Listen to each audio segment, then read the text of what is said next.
Good morning. तो जो topic आज हम लेकर आए हैं वो है लीनियर इक्वेशंस। लीनियर इक्वेशंस में भी मैं आपको बोर्ड के क्वेश्चंस कराऊंगा, इंपॉर्टेंट क्वेश्चन। सबसे इंपॉर्टेंट चीज क्या होती है, जब कभी भी हम तैयारी करते हैं बोर्ड एग्जाम्स की, तो हमें बोर्ड के क्वेश्चंस करने बहुत जरूरी हैं। यही क्वेश्चन ज्यादातर फिगर्स बदल बदल कर रिपीट होते रहते हैं। तो सबसे पहला क्वेश्चन जो मेरे सामने है वो ये है, देखते हैं क्वेश्चन क्या है। क्वेश्चन ये कह रहा है कि आपको दो इक्वेशंस दे रखी हैं। एक इक्वेशन है y इक्वल्स टू 0 के लिए और दूसरी इक्वेशन है y इक्वल्स टू -5 के लिए। आपसे बोल रहा है इस इक्वेशन का और इस इक्वेशन का साइमल्टेनियसली कितने सॉल्यूशन होंगे। साइमल्टेनियसली सॉल्यूशंस का मतलब होता है कि जब कभी भी इनका ग्राफ बनेगा, अगर कोई भी ग्राफ बनता है तो वो लाइन जितनी बार टच होती है जिस पॉइंट पर, वो इनका सॉल्यूशन होता है।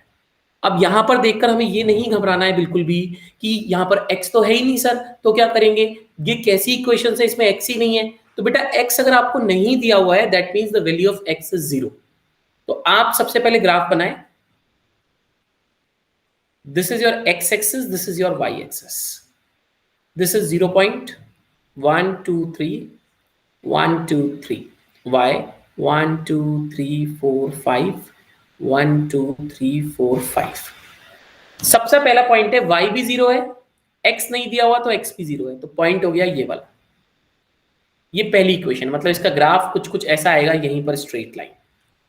दूसरी इक्वेशन में y इक्वल्स टू आपको क्या दिया हुआ है, -5, ये स्ट्रेट लाइन आ गया पहली इक्वेशन का। तो दूसरी इक्वेशन में -5 मतलब पॉइंट यहां पर कहीं आएगा, इसकी लाइन ऐसी आएगी। मतलब पहली इक्वेशन और दूसरी इक्वेशन की लाइन पैरेलल आ रही है। अगर पैरेलल लाइन आती है तो उसमें हमें सिर्फ एक ही बात कहनी होती है, नो सॉल्यूशन। जब लाइन पैरेलल है, कहीं टच ही नहीं हो रही, तो साहब सॉल्यूशन कैसा। तो इसका कोई सॉल्यूशन नहीं होगा। This equation doesn't contain any type of solution. Now come to the second question. आराम से आप इसका स्क्रीनशॉट ले लें, पॉज करके नोट डाउन कर लें, जैसा आपको कंफर्टेबल लगे। सेकंड क्वेश्चन के अंदर क्या दिया हुआ है आपको, बोर्ड का क्वेश्चन है 2013 का। क्या है देखते हैं। क्वेश्चन ये कह रहा है आपसे कि ax plus by equals to a square minus b square है पहली इक्वेशन। दूसरी bx plus ay equals to 0, और आपसे इसने x प्लस वाई की वैल्यू पूछी है। 2013 बोर्ड क्वेश्चन, ये पूरी पूरी वीडियो ही बोर्ड क्वेश्चंस के ऊपर है। अब वैसे तो कोई इसको आप सोचेंगे तो करें क्या, तो एक यहाँ पे मुझे बहुत सिंपल टेक्निक दिख रही है कि x प्लस वाई है, मतलब कुछ प्लस का कॉन्सेप्ट है। तो इक्वेशन 1 और इक्वेशन 2 को प्लस कर दो, तो ax plus b y plus b x plus a y equals to A square minus B square. LHS part से प्लस हो गया, आरएचएस पार्ट से प्लस हो गया। अब ये टर्म और ये टर्म मुझे सिमिलर लग रही है, क्योंकि दोनों के अंदर क्या कॉमन है, ए कॉमन है। तो मैंने इन दोनों को साथ में लिख लिया, और इन दोनों को साथ में लिख लेता हूं, b x plus b y को कॉमन निकाल लेते हैं। क्या निकाल सकते हैं, दोनों के अंदर से a common, x plus y, दोनों के अंदर से b common, x plus y. अब दोनों ही साइड में इस प्लस के साइन को देखते हुए, इस तरफ और इसके इस तरफ एक्स प्लस वाई कॉमन है। क्या बचा, A plus B equals to A square minus B square. अब इस ए प्लस बी को राइट साइड शिफ्ट कर देंगे, तो X plus Y equals to A square minus B square upon A plus Y. इस ए स्क्वायर पे identity लगा दीजिए, A minus B, A plus B upon A plus B. एक A plus B से एक ए प्लस बी कट गया, ए minus B बच गया। तो फाइनल आंसर आ गया आपके पास X plus Y equals to A minus B. This is the final answer. Board question है इसलिए इंपॉर्टेंट है। अगला क्वेश्चन देखते हैं क्या कह रहा है बोर्ड का। आपसे कह रहा है फाइंड द वैल्यू ऑफ के। अच्छा, ये क्वेश्चन कई बार आया है कि के की वैल्यू निकालनी है। के की जगह कोई और भी वेरिएबल हो सकता है, यू हो सकता है, कुछ भी नाम हो सकता है। फाइंड द वैल्यू ऑफ के। और आपको दो इक्वेशंस दी हुई हैं, क्या क्या,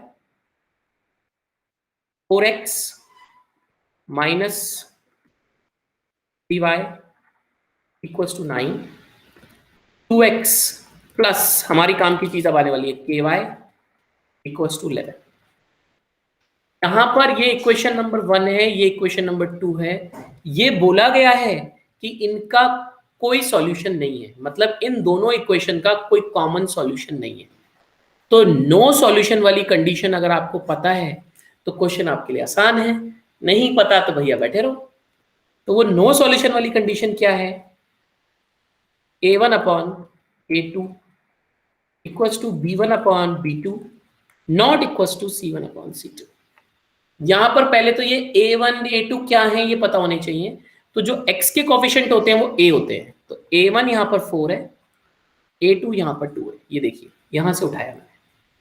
यहां पर b1 -3 है और b2 k है, c1 9 है, c2 11 है। इन सारी वैल्यूज को उठाइए और यहां पर पुट कर दीजिए। a1 की जगह पे 4, a2 की जगह पे 2 -3 upon k not equals to 9/11। अब नॉट इक्वल्स टू वाली बात को देखना बंद कर दो, उससे कोई मतलब नहीं है, सिर्फ इक्वल टू वाले पार्ट पे कॉन्सेंट्रेट करो। तो ये कट गया, 2/1 equals to -3/k, cross multiply करिए, k इक्वल्स टू -3/2। तो आपने फाइनली k की वैल्यू निकाल ली। अब यहां पे जो समझदार बच्चा होगा वो तुरंत समझ जाएगा कि find the value of k के अंदर ऐसी कंडीशन भी आ सकती है जब मल्टीपल सॉल्यूशन वाला केस हो, ऐसी कंडीशन भी आ सकती है जब वन सॉल्यूशन वाला केस हो। तो आपने एक टाइप का क्वेश्चन कर लिया, अलग टाइप के क्वेश्चंस भी आपको आने चाहिए। ठीक है, अगला क्वेश्चन देखते हैं। एक आपको इक्वेशन दे रखी है और आपसे पूछा है कि क्या इसके सॉल्यूशन कंसिस्टेंट होंगे या इनकंसिस्टेंट होंगे। तो वही एक बार इक्वेशन लिख लेते हैं। क्वेश्चन में से क्या है? 3x plus 2y equals to 8, 6x minus 4y equals to 9। बहुत जल्दी मैं प्लान कर रहा हूं, अगर आप लोग थोड़ा सा साथ देंगे यूट्यूब पर लाइव आने की, तो मुझे कमेंट बॉक्स में बताइए कि लाइव अगर मैं आऊं तो कौन से टॉपिक्स लेकर आऊं, कौन सी क्लासेस लेकर आऊं। यहां पर ये फर्स्ट इक्वेशन, ये सेकंड इक्वेशन, वही a1 a2 अगर आपको पता है तो काम आसान है। a1 की वैल्यू, a2 की वैल्यू, b1 की वैल्यू, b2 की वैल्यू, c1 की वैल्यू, c2 की वैल्यू। अब आप एक बार निकाल लीजिए, a1 अपॉन a2 सॉल्व करके देख लीजिए क्या आता है। That is 3/6, 1/3। ये एक चीज हो गई। अब b1 अपॉन b2 सॉल्व करके देख लीजिए। b1 अपॉन b2 मतलब 2/-4 मतलब -1/2। अब अगर आप ध्यान से देख रहे हैं तो ये क्या है? एक मिस्टेक कर दी मैंने, 3 को 6 से डिवाइड करा तो 2 आएगा। तो यहां पर आप इसको और इसको कंपेयर कर रहे हैं तो 1/2 इज नॉट इक्वल टू -1/2। इसका मतलब a1/a2 not equal to b1/b2। और ये कंडीशन होती है यूनिक सॉल्यूशन की, ये कंडीशन होती है यूनिक सॉल्यूशन की। और यूनिक सॉल्यूशन है तो भैया it is a consistent equation, मतलब परफेक्ट इक्वेशन है, आपको एक सॉल्यूशन निकाल के देगी। वाह बढ़िया चीज है, एक नंबर चीज है। अगला क्वेश्चन देखते हैं। अच्छा, आपको दो इक्वेशन दी हुई हैं और आपसे कहा जा रहा है कि ग्राफिकली उन्हें सॉल्व करो। सर ये ग्राफिकली आपके लीनियर इक्वेशन के अंदर सबसे जो पहला पार्ट है ना, वो है पहली एक्सरसाइज है। दो इक्वेशंस को ग्राफिकली सॉल्व करना है। 3x minus 2y equals to 2 और दूसरी इक्वेशन है 3/2x minus y plus 3 equals to 0। Hit and trial method मेरा फेवरेट मेथड है। बचपन में आप सबने क्रिकेट खेला होगा, जब कुछ नहीं आए तो आंख बंद करो और पैड घुमा दो। वही करना है यहाँ पे भी। आपको यहाँ से किसी भी एक वेरिएबल की वैल्यू निकालनी है जो आपको अच्छा लगे। तो मैंने फर्स्ट इक्वेशन से y की वैल्यू निकाल ली सॉल्व कर कर, वो आ गई 3x प्लस 2 अपॉन 2। यहां से y की वैल्यू निकाल लो सॉल्व करके, वो आ गई 3/2x plus 3। Hit and trial method लगाएंगे। हिट एंड ट्रायल मेथड क्या कहता है?